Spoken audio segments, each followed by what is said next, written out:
Hey there, Hood-in-SA fam. Welcome back to the channel where we explore the heartbeat of South Africa. Its people, its stories, and its products and brands. I'm Nandi Mabanga, and today we're diving deep into the fascinating history of Black Like Me products that have not only shaped local culture, but have also made their mark on the global stage. So if you're ready to embark on this exciting journey through time, hit that subscribe button, give us a thumbs up, and let's get started.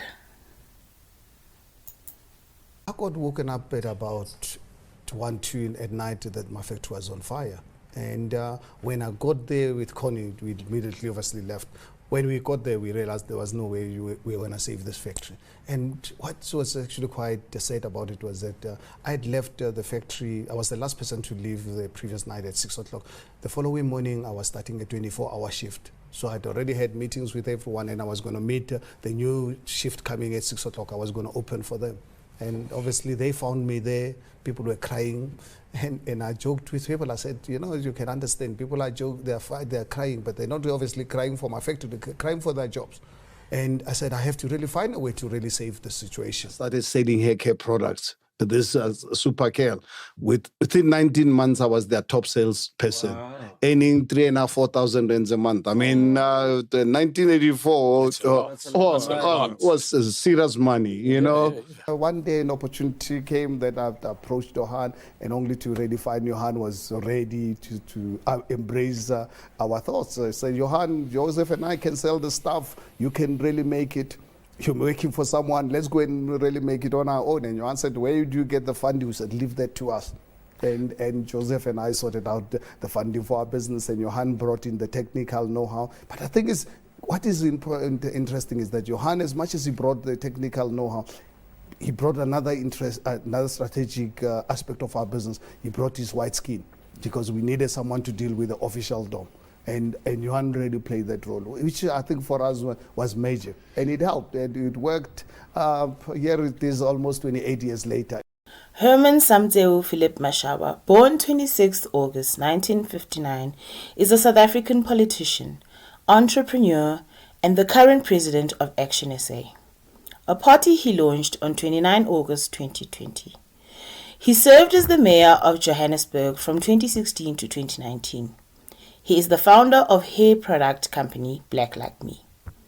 He grew up struggling against poverty and claims to have struggled against the apartheid government to open his own hair business, which became the biggest hair brand in South Africa, making him a millionaire. Mashaba was brought up in near poverty in GaRamotse in Hammanskraal, north of Pretoria, by his sisters while his mother worked to provide for the family. His older brother dropped out of school at 15, moving from one unsustainable job to another. Mashaba realized that acquiring an education would be crucial for him to break out of the cycle of poverty.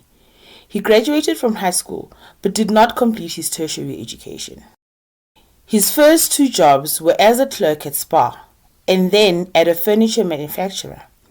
After 2 years, he was able to buy a car. He started selling Supercurl, African hair care products, and became their #1 earner.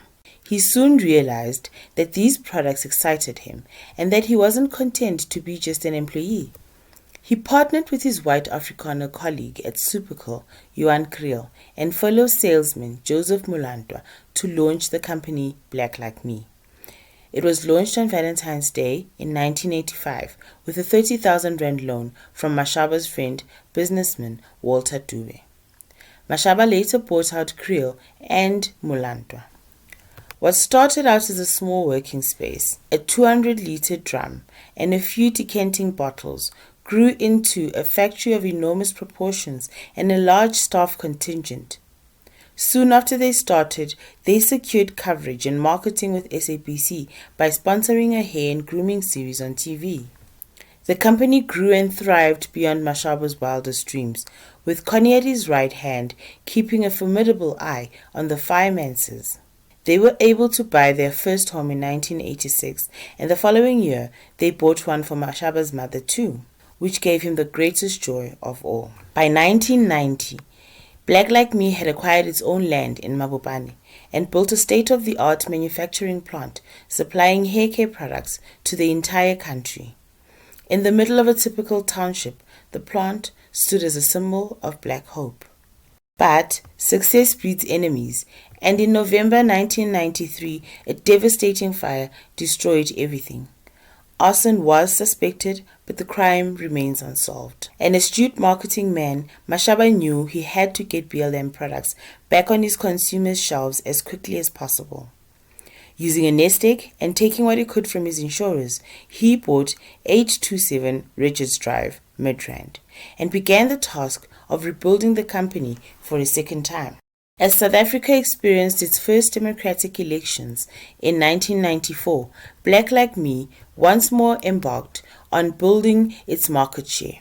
Competition came in the form of huge multinationals with sophisticated American images, state-of-the-art chemical formulations, and large marketing budgets. This changed the entire hair care landscape and diverted focus from the salons to retail stores. Increased product access in no-like kits shifted the focus and increased the retail side of the market.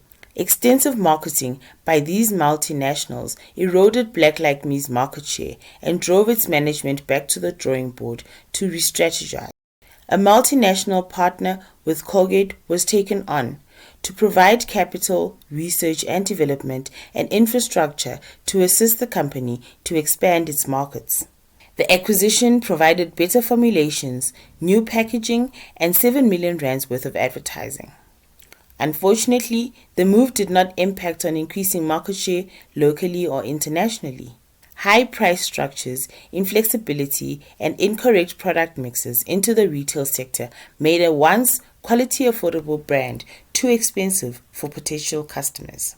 Mashaba took the Colgate offer, even though it was 17 million rand less than the other offers he had received, because Colgate wanted him to stay on, where the others wanted him to go play golf, he said. Mashaba said over the next 18 months, the business had simply refused to work within the Colgate structures.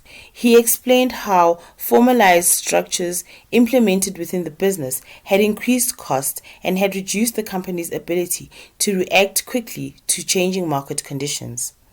At one point, he said he had offered Colgate his remaining 25% shareholding, but then decided to work hard and buy back the remaining 75% of his business.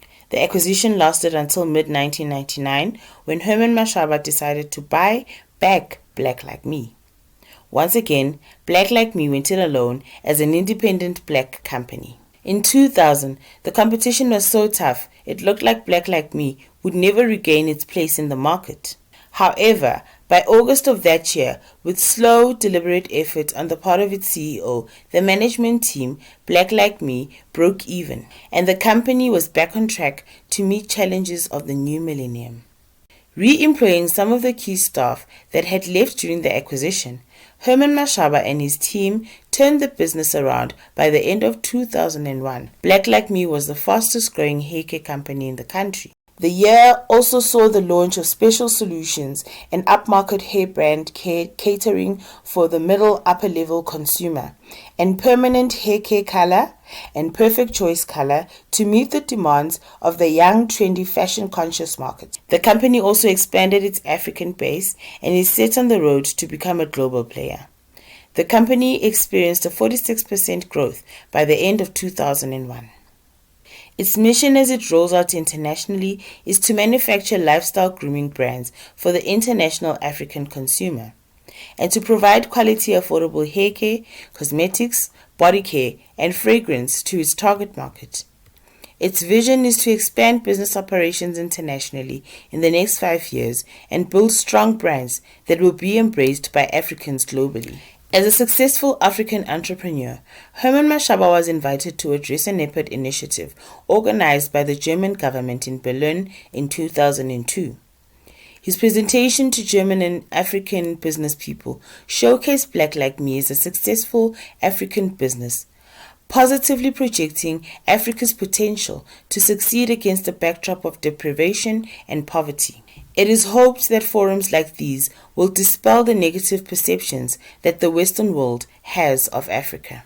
In 2002, Black Like Me launched in the UK. This meant that Mashaba made history as owner and CEO of the first black-owned South African company to sell its product in the UK and international markets. AMCA and Black Like Me had been long-time competitors, and the Mashaba and Kalla family agreed that by merging the businesses, they would increase their market share significantly. As a result, AMCA bought 49.9% stake in Black Like Me. The BEE deal was one of the biggest ever in the beauty industry and saw two serious black companies joining forces. There were great synergies between AMCA and Black Like Me from both a manufacturing and distributing point of view. And AMCA had a distribution network established in over 39 African countries. The company is exporting to about 10 African countries and also Papua New Guinea and the UK. However, the focus remains on South Africa because they still have so much to build here. The most challenging aspect of exporting to other African countries is collecting payment. Getting products through customs is also very difficult, says Kwani Mashaba. African entrepreneurs that have built small and medium companies from nothing to successful enterprises in the last 2 decades are few and far between.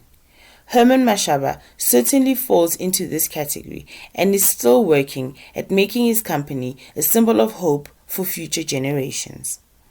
Over the years, he has invested and has business interests in various sectors: mining, construction, exhibitions, real estate, security, aviation, and IT.